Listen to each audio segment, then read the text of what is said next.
Welcome back. So in last previous వీడియోలో మనం discuss చేస్తున్నాం వాట్ ఈస్ దట్ 4% పెరిగింది, 4% మళ్ళీ పెరిగింది అగైన్, అంటే నెక్స్ట్ ఇయర్ మళ్ళీ 4% పెరిగింది. థర్డ్ ఇయర్ వచ్చేసి 8% న్యాచురల్ డిజాస్టర్ వల్ల 8% తగ్గిపోయింది. లేటర్ మళ్ళీ 4% ఇట్లా 5 ఇయర్స్ అయింది. అయితే ఏమవుతుంది నంబర్ అనేది? సో వెరీ వెరీ సింపుల్గా ఆలోచిద్దాం. సో ఇది 30 lakhs. ఈ 30 lakhsలో 4% వాల్యూవే పెరిగింది ఫస్ట్ టైం. 4% వాల్యూ పెరిగింది కాబట్టి 4 3 జార్ ఇట్స్ 1 lakh. సో 1,20,000 ఉంటుంది. సో 1,20,000 1,20,000 అండ్ 1,20,000 కంటే ఎక్కువ ఉంటుంది డెఫినెట్గా. కానీ నాకు చేంజ్ వద్దు, నాకు అప్రాక్సిమేట్ కొంతన్నా దూరం వెళ్తాను. సో నాకు నియర్లీ 32,40,000 కంటే ఎక్కువ అవుతుంది నంబర్. కానీ దాంట్లో 8% తగ్గించేస్తున్నా. సో డెఫినెట్గా 30 lakhs కంటే కిందికి వెళ్ళిపోతా. That I can understand, right? So దాని తర్వాత మళ్ళీ నాకు 8% 4% వెళ్తే నాకు నంబర్కి దగ్గరగానే ఉంటా, కానీ తక్కువగానే ఉంటా. సో 3,2,4,0,0 కంటే తక్కువ ఉంటుంది definitely. This is very very important. So I can guess this value. నేను ఈ వాల్యూని నేను ఎప్పుడైతే గెస్ చేయగలుగుతానో ప్రాబ్లమ్స్ అనేవి సింపుల్గా చేయగలుగుతా. సో ఇక్కడ ఉన్న వాటిలో ఏది నియర్గా నాకు ఆన్సర్ ఉంది అంటే I can guess this. So 3 based on my experience, my numbers, ఇక్కడున్న నంబర్స్తో నేను ఎంత ఎక్కువగా ప్రాక్టీస్ చేస్తే అప్పుడు నాకు ఇది గెస్సింగ్ అనేది తెలుస్తుంది. మీరు ఎక్కువ ప్రాక్టీస్ చేసిన వాళ్ళ గెస్సింగ్, తక్కువ ప్రాక్టీస్ చేసిన వాళ్ళ గెస్సింగ్ డెఫినెట్గా డిఫరెన్స్ ఉంటుంది. So practice more to guess more యాక్యురేట్గా మీరు గెస్ చేయగలగాలి అంటే only by practice you can do that. Problem solve చేయండి, you will get it. So idea వస్తుంది. So if you are very clear, type V in the comment box. If you are very clear, type V in the comment box. Excellent. So moving to the next, right? Yeah. This is doubt again by Mahbub Basha. Inko doubt aduguna anamata. What is that? A mission depreciates its value each year at a rate of 10%. 10% each year kuda taggutu potundanta than its previous value. However, every second year there is some maintenance work, so that in that particular year depreciation is only 5% of its previous value. ముందు value కంటే ఏమవుతుందంటే 5% మాత్రమే తగ్గుతుంది. Reason ఏంటి అంటే maintenance charges కూడా పడుతున్నాయి కదా, దానివల్ల 5% మాత్రమే తగ్గుతుంది. సో సెకండ్ ఇయర్ నుంచి ఎవ్రీ సెకండ్ ఇయర్ ఇలా జరుగుతుంది.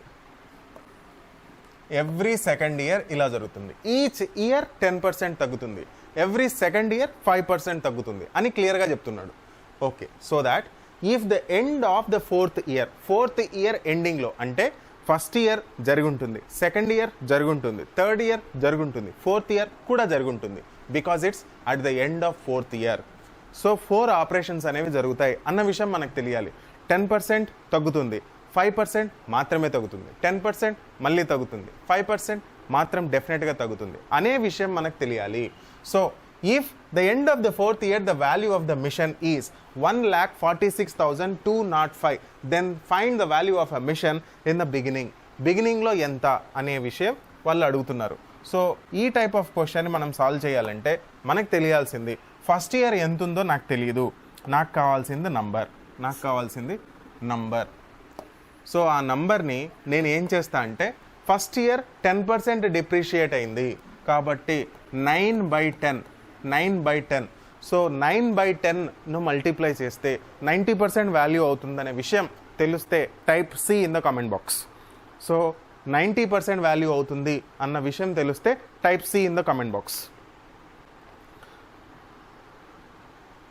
Right? So into next year is nothing but second year. ఆ సెకండ్ ఇయర్ 5% మాత్రమే తగ్గుతుంది, బికాజ్ నాకు మెయింటెనెన్స్ ఛార్జెస్ కూడా పడుతున్నాయి కాబట్టి 5% మాత్రమే డిప్రిషియేట్ అవుతుంది. What ever it may be, depreciated by 5%. 5% is nothing but 5% means 1/20. 5% means 1/20. Depreciating means 19/20. ఈ విషయం 19/20తో మల్టిప్లై చేస్తే నాకు 95% వాల్యూ వస్తుంది అన్న విషయం తెలిస్తే సిఎల్ఆర్ అని టైప్ చేయండి. సిఎల్ఆర్ అని 19/20 రాస్తే 95% వాల్యూ వస్తుంది అన్న విషయం మీకు తెలిస్తే టైప్ చేయండి. If you don't know don't type it. CLR very good very good very good. So నాకు ప్రజెంట్ 90% వాల్యూ ముందు 90% వచ్చింది, దాని తర్వాత 95% వచ్చింది, అంటే సెకండ్ ఇయర్ కూడా ఓవర్. దాని తర్వాత మళ్ళీ థర్డ్ ఇయర్ నాకు మళ్ళీ 90%, సో 9/10తో మళ్ళీ మల్టిప్లై చేశా. నాకు మళ్ళీ ఫోర్త్ ఇయర్ ఏమైంది, మళ్ళీ 19/20 మల్టిప్లై చేయాల్సి వచ్చింది. Reason is end of the fourth year. So this is going to be equal అంటే ఫస్ట్ ఏం చేసా, number equal to number into 9/10 into 9/10 into 19/20 into 9/10 into 19/20 equals to ఈ డిప్రిషియేటెడ్ వాల్యూ ఏమైంది అంటే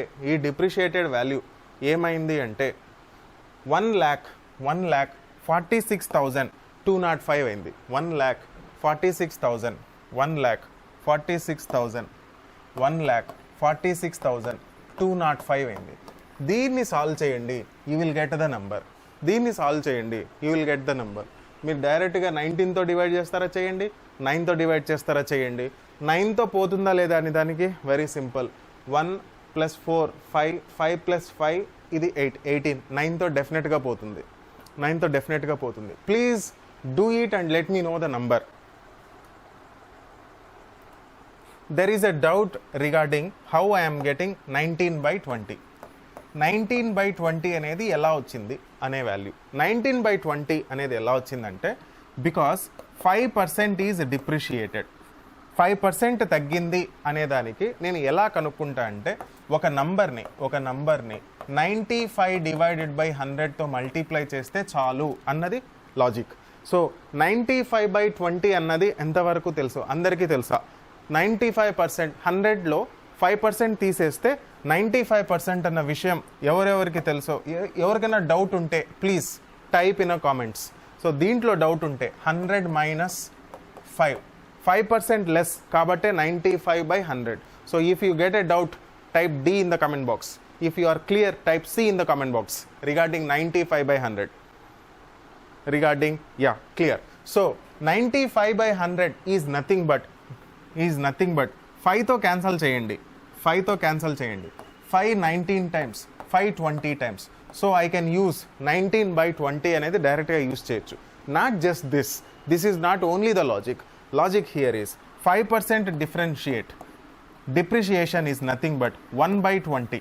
1/20 depreciated on what? 1 minus 1/20. 1 minus 1/20 is nothing but 19/20. So 19/20తో నేను multiply చేస్తే చాలు, ఆటోమేటిక్గా అది 95% వాల్యూ అవుతుంది అన్న విషయం మనకు తెలియాలి. So that should be very clear, right? Come on, దీనికి ఆన్సర్ చెప్పండి.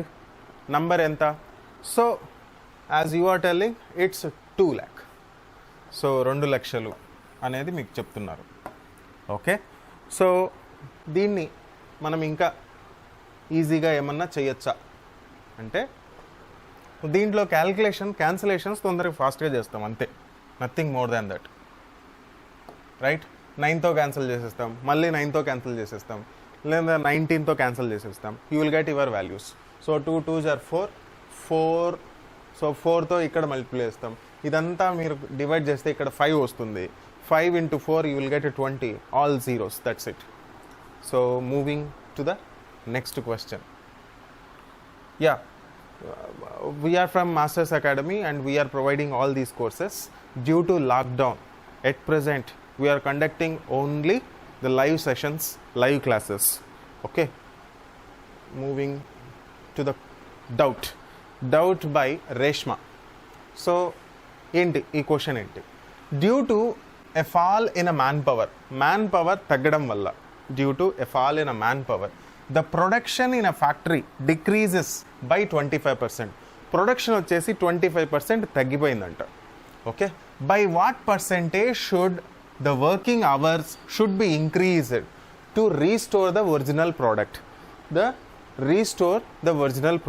So this is very simple question if you analyze it very properly. So very simple. ఏమన్నారు, man power into man hours, man power into man hours equal to man production. First ఇది తెలిస్తే, if you are clear about this, type C in the comment box. Man power into man hours equals to man production. Yes, very good. So ఎప్పుడైతే ఇవి మల్టిప్లికేషన్లో involve అవుతాయో, any problem మల్టిప్లికేషన్లో involve అవుతాయో, ఒక number 100 అనేది తీసుకొని దాంట్లో క్యాలిక్యులేట్ చేస్తే చాలు, you will get your answer very faster. Okay, there are so many alternate methods, అన్నీ కూడా చెప్తాను. ఫస్ట్ ఒక్కొక్కటిగా నేర్చుకుందాం. First one, 100 is a number. 100 is a number. ఏం చెప్పారు, 25% ఏమైందంట, డిక్రీజ్ అయింది. సో మ్యాన్ పవర్ 25% డిక్రీజ్ అయి ఉంటుంది. సో మ్యాన్ పవర్ 25% డిక్రీజ్ అయి ఉంటుంది అంటే 75% అయి ఉంటుంది. 75% అయి ఉంటుంది. బట్ వాట్ ఐ రిక్వైర్, నాకు 100 కావాలి, ప్రొడక్షన్ 100 కావాలి. 75 మెంబర్స్ ఉన్నప్పటికీ నాకు 100 మంది పనిచేసే అంత ప్రొడక్షన్ కావాలి. అంటే ఒకటే ఒక లాజిక్, వర్కింగ్ అవర్స్ పెంచడం తప్ప మనుషుల్ని పెంచలేరు. బికాజ్ మనుషులు ఆల్రెడీ రెడ్యూస్ అయిపోయారు, దట్ ఈజ్ ఆల్రెడీ ఫిక్స్డ్. మనుషులు తగ్గిపోయారని చెప్పేశారు. సో అవర్స్ మాత్రమే పెంచాలి. సో ఎంత పర్సెంటేజ్ పెంచాలి అంటే 75% ప్రొడక్షన్ జరిగింది, నాకు ఎంత పెరగాలి అంటే ఇక్కడ 25 పెరిగితే చాలు. బట్ బీ కేర్ఫుల్, ఈ 25 100లో కాదు పెరగాల్సింది, 75లో పెరగాలి. ఎందుకంటే ఉన్నది బేస్ ఇది, ఎట్ ప్రెజెంట్ బేస్ ఇది. So the problem have to be answered by like this. 25 divided by 75 into 100 has to be increased so that to get the actual and accurate production. ఇంతకుముందు production నాకు రావాలి అంటే 25 divided by 75 into 100 అనేది నేను calculate చేయాలి. ఏమవుతుంది, 25 how many times, 25 1 time, 25 3 time. So 100 by 3 is nothing but 33 This is very very simple. I can calculate the same problem in very simple way within 2 seconds. 2 సెకండ్లలో ఈ answer చెప్పొచ్చు. Yes Mamata, you are right.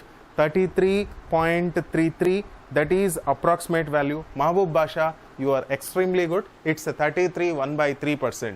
So 33.33 is approximate value. 33.34 is also approximate value, but the accurate value is 33 1/3%. If the standard of the exam is more and more, మీకు standard పెరుగుతున్న కొద్దీ ఏ number మీకు ఈ నంబర్స్లో కూడా మీకు కన్ఫ్యూజన్స్ వస్తాయి. కాబట్టి క్లారిటీగా తెలుసుకోండి. 33 1/3% is the accurate. 33.33, 33.34 are approx values. Okay, and now ఇది ఎలా ఇంత ఫాస్ట్గా ఎలా చెయ్యొచ్చు అంటే, ద ఆన్సర్ హియర్ ఈజ్ 25% తగ్గిపోయాయి అని ఎప్పుడైతే చెప్తారో ఫస్ట్ ఫ్రాక్షన్ రాసుకోండి, ఇట్స్ 1/4. ఫస్ట్ ఫ్రాక్షన్ రాసుకోండి, ఇట్స్ 1/4. ఇది తగ్గింది కాబట్టి డెఫినెట్గా ఇది పెరగాలి. అయితే ఎంత తగ్గింది అనే దానికి మైనస్ అనేది సూచి. So whenever it is decreased, whenever it is depreciated, what must be increased అంటే నేను ఏం చేయాలంటే, ముందు ఏమైంది అంటే డిప్రిషియేషన్ జరిగింది కాబట్టి I have to decrease. So దాని వాల్యూ ఎలా రాసుకోవాలి అంటే just 1/4 - 1. 4 is a denominator value, 1 is a numerator value. If you are clear what is numerator and what is denominator, please type C in the comment box. ఏంటి అంటే numerator డినామినేటర్లో ఉన్నది. So లవము హారము in Telugu, లవంలో ఉన్నదానికి హారంలో ఉన్నదానికి రెండిటి యొక్క భేదం నేనేం చేయాలి అంటే హారంలో రాసేయాలి. 1/4 - 1 అని రాస్తే I will get it very faster. This is extreme fast. So 1/4 - 1 is nothing but 1/3. But this is a fraction value. 1/3 is nothing but, to convert from the percentages from the fractions to the percentages, I need to multiply with 100. So 1 by 3 into 100 is equal to 33 1/3%. So my answer is absolutely over. So answer is 33 1/3%. By this also I can get it, but this is an increment percentage. If you are clear, type C in the comment box. If you are very clear, type V in the comment box. When any byproduct is depending on two factors, రెండు factors పైన depend అయ్యి ఎప్పుడైనా వస్తే result అనేది వస్తే, product అనేది ఎప్పుడైతే operation జరుగుతుందో ఫస్ట్ దాంట్లో రెండో దీంట్లో తగ్గితే దాంట్లో పెరగాలి. సపోజ్ ఇది కాదు, ఎక్స్పెండిచర్ అనుకుందాం, నువ్వే పెట్రోల్ కొనాలి, బైక్ ఉంది, సో పెట్రోల్ కావాలి, పెట్రోల్ ప్రైస్ ఉంది, కానీ నువ్వు పెట్రోల్ అనేది క్వాంటిటీ ఉంది, పెట్రోల్ ప్రైస్ అనేది తగ్గితే ఆటోమేటిక్గా క్వాంటిటీ ఎక్కువ కొనేస్తావు. ఎందుకు కొంటావు అంటే ప్రైస్ తగ్గింది కాబట్టి ఆ బ్యాలెన్స్ ప్రైస్తో నువ్వు ఎక్కువ కొనగలుగుతావు. కానీ ఇఫ్ ఐఎమ్ రిస్ట్రిక్టెడ్, నీకు రిస్ట్రిక్ట్ చేస్తా, ఏంటి, నువ్వు ఇంత డిస్టెన్సే పోవాలంట, డిస్టెన్స్ నీకు ఫిక్స్ చేసినప్పుడు కూడా ఏమవుతుంది, ఇది తగ్గింది ఇది పెరిగింది అన్నామనుకోండి, సో ఈ ప్రైస్ అనేది తగ్గింది అన్నామనుకోండి, క్వాంటిటీ అనేది ఆటోమేటిక్గా పెరుగుతుంది. నాకు ఇది ఫిక్స్ అయింది అనుకోండి, దాన్ని బట్టి నేను దీన్ని కూడా మేనేజ్ చేసుకుంటా. సో ఇది ఎప్పుడు డిపెండ్ అవుతుంది, ఎంత తగ్గాలి, నేను వెళ్ళాల్సింది అక్కడే, అంత దూరమే వెళ్ళాలి అన్నప్పుడు సేమ్ ఇదే క్వశ్చన్ ఇలా ఇస్తాం. So the price of a petrol is decreased by 25%, then what must be purchased, what must be the quantity should be increased so as to reach the same distance as earlier. ఇంతకు ముందు ఏదైతే distance వెళ్తున్నానో ఇప్పుడు కూడా అంతే distance వెళ్ళాలి అనుకుంటే అయితే quantity ఎంత పెంచాలి అంటే again the same answer, it's 33 1/3, because the logic behind is the formula, the product, the by product. So దీనిపైన డిపెండ్ అవుతుంది కాబట్టే ఇలా చేయాలి, అంతేగాని ఇలాజికల్గా ఏం లేదు. So if it is product ఉంటేనే చేయాలి, ప్రోడక్ట్కి సంబంధం లేకుండా ఏదైనా ఆపరేషన్ ఇస్తే it cannot be determined, because I don't know, those are not dependent factors. ఇవి రెండు డిపెండెంట్ కాబట్టి చేయగలిగాం. Is that clear Shiva? వెళ్దాం. Reshma, what's your doubt? No, అది ఫార్ములా కాదు, జనరల్ రూల్. ఇది ప్రోడక్ట్ అయితే నాకు ఇది వస్తుంది. Very simple. ఒక మనిషి ఉన్నాడు, ఒక మనిషి 8 గంటలు పనిచేస్తే ఒక పెన్సిల్ తయారు చేస్తాడు, అది ప్రోడక్ట్ అనమాట, ప్రొడక్షన్ వచ్చింది. అదే 2 మనుషులు ఉన్నారనుకో, వాళ్ళిద్దరూ 8 గంటలు పనిచేస్తే నాకు టోటల్గా ఏమవుతుంది, 2 × 8 ఎన్నవుతాయి, 16 అవర్స్ పనిచేస్తే నాకు 2 పెన్సిళ్ళు వస్తాయి generally. So because that is multiply అవుతుంది అనే విషయం నాకు ఆ కాన్సెప్ట్లో తెలుస్తుంది. ఓకే, ఆ క్వశ్చన్లో అది ఇన్వాల్వ్ అయింది కాబట్టి నేను దీన్ని ఇంప్లిమెంట్ చేయగలిగా. Is that clear? Yes. Shiva, నేను ప్రీవియస్ క్వశ్చన్కి వెళ్తున్నా.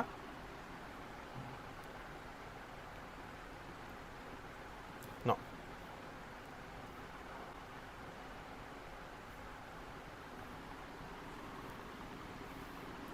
Are you asking this question? Yes, tell me, what's your doubt? 9/10 19/20 ఇలా చేసి క్యాలిక్యులేషన్ చేశాను కదా సార్. సో ఇలా కాకుండా ఇంకొక మెథడ్ లో ట్రై చేశాను. ఎట్లా? సో ఇప్పుడు మనకు ఫస్ట్ 10% డిక్రీజ్ అవుతుంది కదా. అవును. సో 90% అనుకుందాం. Good, very good. అట్లా కూడా చేయొచ్చు. ఎలా అంటే 100% వాల్యూ ఏమవుతుంది అంటే 90 అవుతుంది. 90 అనేది మళ్ళీ 95% కనుక్కోవాలి. ఎస్ సార్, నో, అదేనా? 95% కనుక్కోవాలి. ఆ 95% వాల్యూకి మళ్ళీ 90% కనుక్కోవాలి. సో ఇది చైన్ ప్రాసెస్. 95 × 90. సో మళ్ళీ దీనికి ఏం చేయాలి, మళ్ళీ 90% అంటే 10% తీసేస్తాం. So if you are able to calculate that much faster, so that is the best approach. లేదా మనము క్యాలిక్యులేట్ చేయలేము, ఇప్పుడు క్యాలిక్యులేట్ చేయగలిగాం అనుకోండి. సో 90లో 10% ఈజ్ 9, 5% ఈజ్ 4.5. 4.5 తీసేసామనుకో, నాకు ఏమొస్తుంది, ఇట్ జస్ట్ 85.5 అనేసి వస్తుంది. So whenever I'm getting 85.5, so 10% value is 8.55. So next నేను 8.55ని తీసేయాలి. సో 8.55ని తీసేసినప్పుడు next again I will get discount. దాంట్లో మళ్ళీ 90%, సో 10% వాల్యూ తీసేస్తా. So that percent is directly equal to 1,46,205. Then I will get it. My answer is అది just double లాగా అనిపిస్తుంది కాబట్టి వాట్ యూ విల్ గెట్, నాకు తెలిసినంత వరకు ఇట్స్ 73102.5. ఏంటి సార్ ఇది? ఇది వస్తుంది ఇక్కడ ఫైనల్ వాల్యూ నువ్వు కనుక్కునింది. సో దీని వాల్యూవే 146,205 అవుతుంది. సో 73.102% 1025% ఈజ్ 1,46,204 అవుతుంది. సో 100% వాల్యూ ఎంత అంటే దీనికి అది డబుల్ కాబట్టి ఆన్సర్ ఈజ్ అని చెప్పేయచ్చు. You can do that. So very good Shiva. So ఈ విధంగా ఇఫ్ యూ కెన్ క్యాలిక్యులేట్ ఈ విధంగా కూడా చేయొచ్చు. Very good right. Moving to the next question.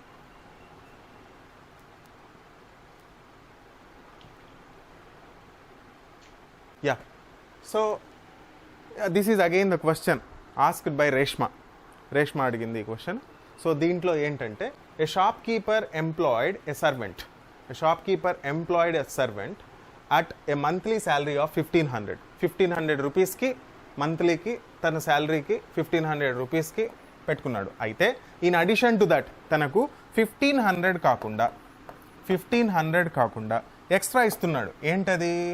Pay him a commission 15%. So 15% commission ఇస్తున్నాడు. So 15% on monthly sale. So 15% commission కూడా వస్తుంది. Monthly sale ఎంతైతే అంత. How much sale he in rupees should the servant do if he wants to earn 6,000 rupees అనేది question. 6,000 rupees అనేది question. If you are able to do this, so ఈ విధంగా ఈ question రాయగలిగితే ఈ క్వశ్చన్ని చదివి మీకు ఆన్సర్ సగం అయిపోయినట్లే. 2-3 సెకండ్లలో ఆన్సర్ వస్తుంది. If you can do that. What is that? 30,000.